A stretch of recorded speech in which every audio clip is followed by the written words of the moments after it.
Hello everyone. In today's lecture we are going to discuss the concept of fundamental rights.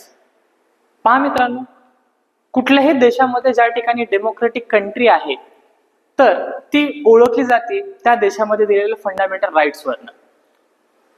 आपल्या भारत देशावर इंग्रजांचं राज्य होतं. त्या टाइम पिरियड मध्ये आपल्याला काही राईट्स मिळाले नव्हते. ह्युमन राईट्स आपल्याला मिळाले नाहीत, बेसिक राईट्सही मिळत नव्हते, फंडामेंटल राईटही मिळत नव्हते. त्यामुळे ज्या देशामध्ये फंडामेंटल राईट्स हे दिले गेले आहेत त्याच देशाची डेमोक्रेसी चांगली असते किंवा त्या देशाची डेमोक्रेसी स्ट्रॉंग असते असं आपण समजून घेऊ शकतो.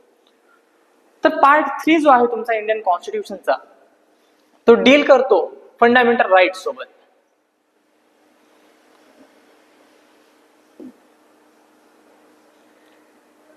हे fundamental rights.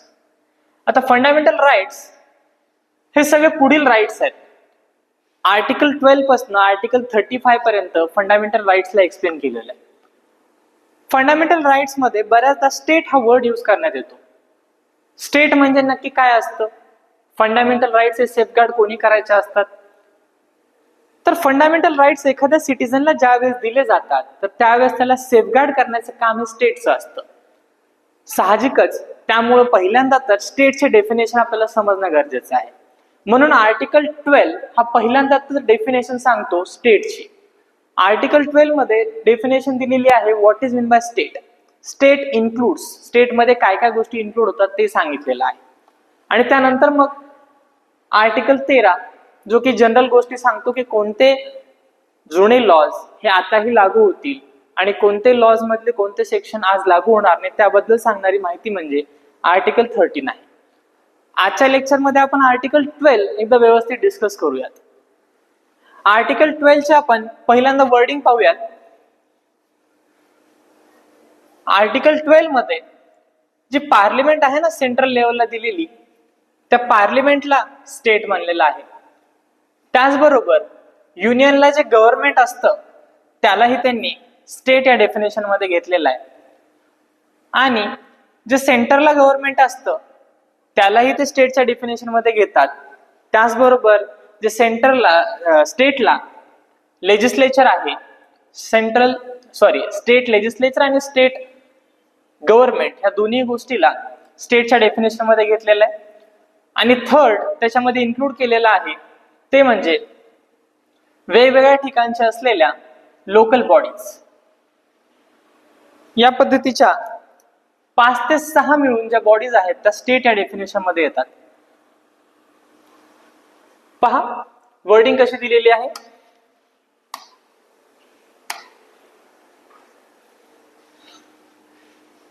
In this part unless the context otherwise require the state includes. State मध्ये कोणत्या कोणत्या गोष्टी इन्क्लूड होतात पहा. First one is the government and parliament of India. Then government and legislature of the each states, इथं state word आलंय, and all local or other authorities within the territory of India or under the control of the government of India. It is called as a state. परत एकदा आपण पाहूया. Number 1 is the government of India. स्टेटच्या definition मध्ये पहिल्यांदा तर government of इंडियाला include केलंय. दुसऱ्यांदा सांगितलेलं आहे त्यांनी parliament.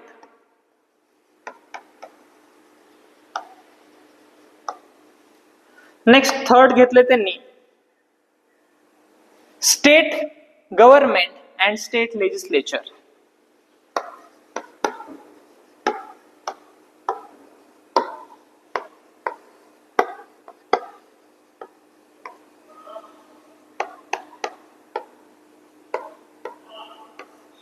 State government and state legislature. Fifth one त्यांनी सांगितलेलं आहे डेफिनेशन मध्ये लोकल अथॉरिटीज.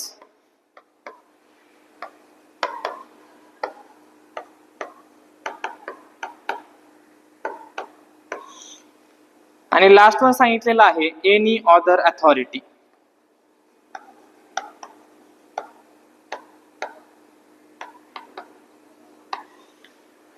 आता ही गोष्ट आपल्या लक्षात येणं गरजेचं आहे की ज्यावेळेस डेफिनेशन मध्ये 5 गोष्टींना फिक्स सांगितलेलं आहे की या गोष्टींना आपण स्टेट गव्हर्नमेंट म्हणू शकतो, पण 6th हा वर्ड अदर अथॉरिटी असा दिलेला आहे.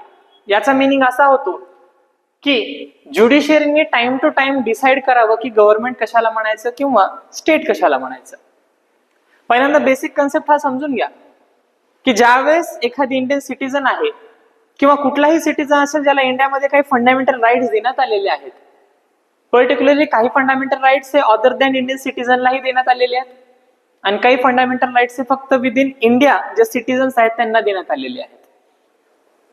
मग जे सिटीजन्स आहेत किंवा नॉन सिटीजन्स आहेत ज्यांना काही फंडामेंटल राईट्स देण्यात आलेले आहेत विदिन इंडिया, तर अशा लोकांना त्यांचे फंडामेंटल राईट्स सेफगार्ड कोणी करायचं, तर ते सेफगार्ड करायचं असतं स्टेटनी. जसं की आर्टिकल 21 आहे, right to life and personal liberty, मला जगण्याचा अधिकार आहे, राईट टू लाईफ आहे. तर माझी राईट टू लाईफ सेफगार्ड करायचं काम कोणाचं आहे, तर ते काम आहे गव्हर्नमेंटचं किंवा त्याचबरोबर आपण त्याला स्टेटचं म्हणू शकतो. Particularly the word is called as state. मग स्टेटमध्ये कोण इन्क्लूड येतो? स्टेटमध्ये पहिल्यांदा येतं गव्हर्नमेंट ऑफ इंडिया, म्हणजेच काय, जे सेंटरला गव्हर्नमेंट आपण निवडून देतो ते. नेक्स्ट येतं पार्लिमेंट. पार्लिमेंटमध्ये 3 जण इन्क्लूड होतात. कोण कोण होतं? Lok Sabha, Rajya Sabha and president. या 3घांना मिळून पार्लिमेंट म्हणत असतं, त्यालाही आपण स्टेट म्हणतो.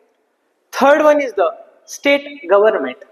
स्टेट गव्हर्नमेंट मध्ये असंच या ठिकाणी काय सांगितलेलं आहे, विधानसभा, विधान परिषद आणि गव्हर्नर हे जे असतात ते स्टेट गव्हर्नमेंट मध्ये येतात. नेक्स्ट असतं स्टेट लेजिस्लेचर, म्हणजेच कायदा बनवणारं मंडळ. कोण असतं ते? साहजिकच स्टेटमध्ये सुद्धा काय केलेले आहेत, 3 डिवायडेशन केलेले आहेत, ते याच्यामध्ये येतील. आणि स्टेट गव्हर्नमेंट मध्ये जे मी सांगतोय, स्टेट गव्हर्नमेंट म्हणजे जे सरकार येत असतं ते येईल. ठीक आहे. नेक्स्ट आहे लोकल अथॉरिटीज. लोकल अथॉरिटीज म्हणजे कुठला येणार हो? म्युनिसिपल कॉर्पोरेशन असेल, त्याचबरोबर ग्रामपंचायत वगैरे म्हणता येईल. तर या गोष्टी येतात तुमच्या लोकल अथॉरिटीज मध्ये. And last one is the any other authority. अजून यांच्यासोबत कुठली तरी मिळती जुळती जी अथॉरिटी असेल ते याच्यामध्ये इन्क्लूड करावी, असं या आर्टिकल 12चं म्हणणं आहे. आता इथपर्यंत क्लिअर होतं आपल्याला की या गोष्टींमध्ये सांगितलेलं आहे की स्टेट कोणाला म्हणायचं कोणाला नाही म्हणायचं. कन्फ्युजन होतच एका ठिकाणी, ते म्हणजे अदर अथॉरिटी. अदर अथॉरिटी म्हणजे नेमकं मी स्टेट म्हणायचं तरी कोणाला? काही एक्झाम्पल आपल्याला येऊ शकतात. जसं की समजा मला एखाद्या लॉ कॉलेजमध्ये ऍडमिशन घ्यायचं आहे आणि मी ऍडमिशन घेण्यासाठी जातो आणि त्या ठिकाणी फॉर्म भरण्याची लाईन चालू आहे. एक शिपाई येतो आणि मला सांगतो की तू इथून पुढे फॉर्म नाही भरायचा.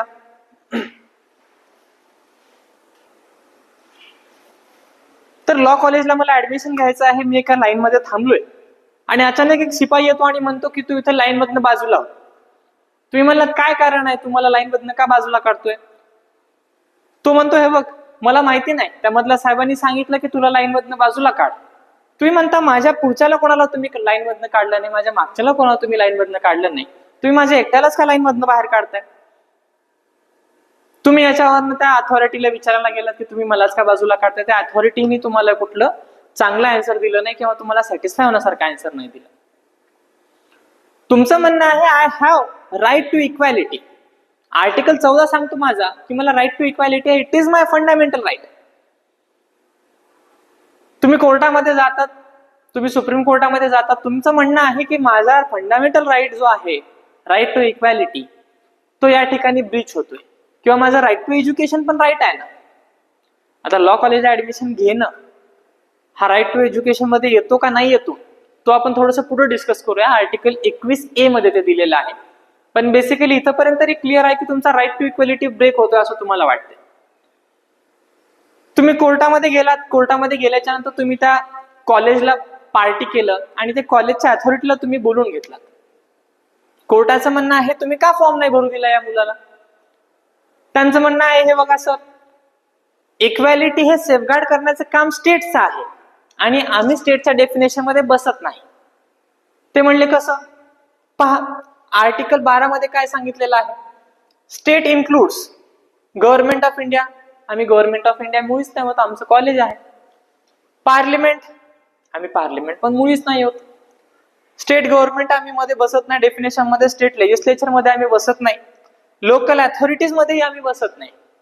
आम्ही काय म्युन्सिपल कॉर्पोरेशन किंवा म्युन्सिपल सोसायटीज किंवा त्याचबरोबर ग्रामपंचायत याच्यामध्ये येत नाही.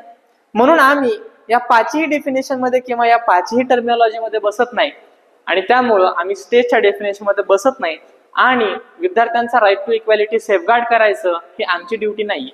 आम्ही डिस्क्रिशनरी कोणालाही ऍडमिशन देऊ आणि कोणालाही ऍडमिशन देणार नाही. असं जर त्यांनी ग्राउंड घेतला तर मग अशाच ठिकाणी एनी अदर अथॉरिटी हा वर्ड याचं इंटरप्रिटेशन करण्यासाठी हे कोणावर सोडलं आहे? ज्युडिशरीवर सोडलं आहे. मग ज्युडिशरी सांगते की तुम्हाला पैसे कुठून भेटतात? तो तुमचं कॉलेज कोणतं आहे? ते म्हणले की आमचं कॉलेज आहे गव्हर्नमेंट ग्रांटेड कॉलेज. तुम्हाला पैसे गव्हर्नमेंट मधनं भेटतायत याचाच अर्थ काय झालं? तुम्ही गव्हर्नमेंटच्या अंडर काम करणारे झालात. आणि गव्हर्नमेंट जर राईट टू इक्वॅलिटी फॉलो करत असेल, तुमचे स्टेट गव्हर्नमेंट असो किंवा सेंट्रल गव्हर्नमेंट असो, तर तुम्ही यांच्या अंडर काम करता याचा अर्थ तुम्हालाही ते रूल्स अँड रेग्युलेशन फॉलो करावे लागतील. म्हणून एनी अदर अथॉरिटीच्या डेफिनेशन मध्ये कॉलेजेस येतात, युनिव्हर्सिटीजही येतात. आणि हेही पाहिलं जातं की कोणत्या ऍक्टच्या अंडर, कोणत्या कोडच्या अंडर तुमची युनिव्हर्सिटी स्थापन झालेली आहे तेही पाहिलं जातं. स्टेटनी जर युनिव्हर्सिटी फॉर्म केली असेल तुमची, साहजिकच स्टेटचा कायदा लागतोय म्हणजे तो स्टेटच्या अंडर येणार आणि यालाही काय म्हणणार? तुम्ही स्टेट म्हणणार. बरोबर. आता कधी कधी काय होतं, तर इथपर्यंत क्लिअर झालं आपलं की स्टेटच्या डेफिनेशन मध्ये एज्युकेशन सुद्धा येतं, एज्युकेशनल इन्स्टिट्यूशन सुद्धा येतात. आता त्यांनी म्हणू शकत नाहीत की मी राईट टू इक्वॅलिटी सुद्धा फॉलो नाही करणार. करावा लागेल का? तर तुम्ही स्टेट आहात. एखादी प्रायव्हेट पर्सन आहे, एखादी प्रायव्हेट पर्सनला तुम्ही म्हणू शकता का हो की माझी राईट टू इक्वॅलिटी तू ब्रेक करतोय? प्रायव्हेट पर्सनला आपण म्हणू शकत नाही अनटिल अनलेस तो एखाद्या पब्लिक प्लेस मध्ये वगैरे आहे.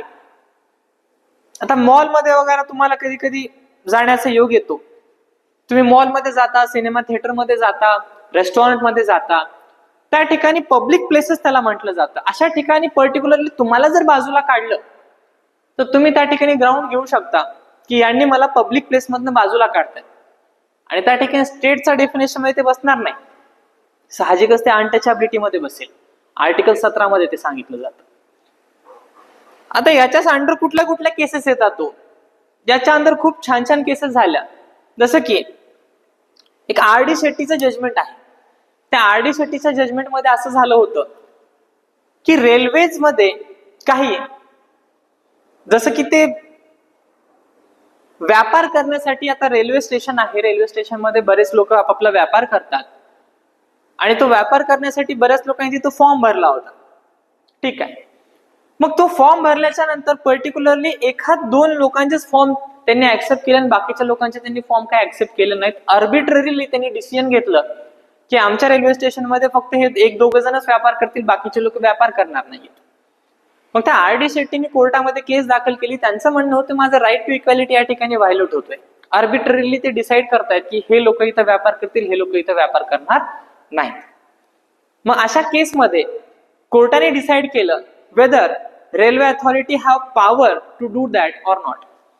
त्यांनी चेक केलं, सगळ्यांनी जे फॉर्म भरले होते तेही पाहिले, यांनी तो फॉर्म भरला होता, याच्याकडेही मनुष्यबळ होतं, हाही सगळ्या क्रायटेरिया फॉलो करू शकत होता. विदाऊट एनी रिझनेबल कॉज तुम्ही एखाद्या माणसाला जर बाजूला काढताय आणि दुसऱ्या माणसाला इन फेवर मधल्या माणसाला तुम्ही कामावर ठेवून घेताय, तर अशा केसमध्ये तुम्ही काय करताय? आर्बिट्रेरीनेस करताय, बायसनेस करताय. त्याही केसमध्ये सांगण्यात आलं होतं railway is also comes under the definition of the state आणि त्यामुळे तुम्ही राईट टू इक्वॅलिटी व्हायलेट करू शकत नाही, असं त्यांचं म्हणणं होतं. त्यानंतर बीसीसीआयची एक केस होती. आपल्या सर्वांना माहिती आहे, आयपीएल वगैरे आपण पाहत असतो, बीसीसीआयच्या अंडरच ते आयपीएल वगैरे चालतात आणि बीसीसीआय हे स्वतःला रिप्रेझेंट करते as being the Indian cricket team सुद्धा. मग बीसीसीआयच्या अंडर एकदा केस अशीच झाली की कपिल देव जे होते, त्या कपिल देवनीच कोर्टामध्ये केस दाखल केली होती की ऍक्च्युअली काय झालं होतं पहा, की कपिल देव आणि झी टेलिफिल्म्स यांच्यामध्ये एक टायअप झाला आणि त्यांनी त्यावेळेस एक केपीएल वगैरे चालवायचे. नंतरच्या टाइम पिरियड मध्ये असं झालं ते बंद पडलं आणि आयपीएल वगैरे चालू झालं. आणि आयपीएल ज्यावेळेस स्टार्ट झाले किंवा ज्यावेळेस बीसीसीआयनी इंडियन मॅचेस वगैरे लावल्या होत्या, तर त्या टाइम पिरियड मध्ये त्यांनी झी टेलिफिल्म्स वाल्यांना म्हणलं की आम्ही इथून पुढे तुम्हाला आमचे कुठलेही राईट्स देणार नाही, राईट टू टेलिव्हिजन किंवा राईट टू शूट हा तुम्हाला देणार नाही. का तर ह्या मॅचेस आमच्या अंडर चालतात. आणि त्यावेळेस झी टेलिफिल्म्सवाल्यांनी कोर्टात केस दाखल केली होती की मी फक्त कपिल देवशी एकदा साथ दिली होती आणि त्याचा राग मनात धरून ह्या बीसीसीआयने काय केलेलं आहे, आम्हाला कुठली राईट्स दिलेली नाहीयेत. म्हणून हे स्टेटच्या डेफिनेशन मध्ये बसतात, का तर एनी अदर अथॉरिटी मध्ये ते बसतात आणि आम्हाला राईट्स देण्यात यावे टेलिव्हिजनवर दाखवण्याचे. मग त्या केसमध्ये सुप्रीम कोर्टने हे सांगितलं होतं की BCCI is not a state. का तर बीसीसीआय या 5 क्रायटेरियामध्ये बसत नाही आणि त्याला गव्हर्न करणारी जी बॉडी आहे त्याच्यामध्ये ते पैसे कुठून येतात, तर गव्हर्नमेंटकडनं त्यांच्याकडे पैसे येत नाही. ते पैसे ते स्वतःच अर्न करतात तिकीट्स वगैरे विकून, जे काय असेल ते. तर त्यामुळे ते अदर अथॉरिटीच्या डेफिनेशन मध्ये बसत नाहीत आणि त्यामुळे त्यांनी आर्बिट्रेरियसनेस केला तर चालतो, हे असं त्या जजमेंटमध्ये आलं होतं. ठीक आहे. तुम्हाला क्वेश्चनच असे विचारले जातात की whether LIC is a state or not, whether railway is a state or not, whether university is a state or not, whether BCCI is a state or not. तर असे क्वेश्चन विचारले जातात. ते व्हेरियस वेगवेगळ्या केसेस मध्ये सांगितलेले आहे this is the state and this is the not a state. इथपर्यंतचा भाग आपल्याला समजणं गरजेचं आहे या आर्टिकल 12 मध्ये. आर्टिकल 12च्या नंतर तुमचा आर्टिकल येतो 13, जो आर्टिकल 13 सांगतो की कोणते लॉज आफ्टर इंडिपेंडन्स सुद्धा आपण यूज करणार आहोत आणि कुठल्या लॉज मधले कुठले प्रोव्हिजन्स हे आपण काय करणार आहोत, डिलीट करणार आहोत, ते सांगितलेलं आहे. सोप्या भाषेमध्ये समजून घ्यायचं म्हणजे आर्टिकल 13चं एवढंच म्हणणं आहे की जे लॉज कॉन्ट्राडिक्टरी होत नाहीत आपल्या कॉन्स्टिट्यूशन सोबत, तर ते लॉज ऍज इट इज तुम्ही फॉलो करा, ऍज इट इज इंडियन सिटीजनवर लागू करा, काहीच अडचण नाही. पण काही लॉज मधले काही सेक्शन, काही प्रोव्हिजन्स अशा असतील की ज्या कॉन्स्टिट्यूशन सोबत व्यवस्थित ताळमेळ खात नाहीत किंवा त्या विरोधाभासी आहेत, तर अशा केसमध्ये त्या प्रोव्हिजन्स ह्या नल अँड व्हॉइड असतील, असा आर्टिकल तुमचा 13 सांगतो. ठीक आहे. आर्टिकल 13 आपण डिस्कस करूया, पण आजच्या लेक्चर पुरता आर्टिकल 12 हे एवढं समजून घेऊया.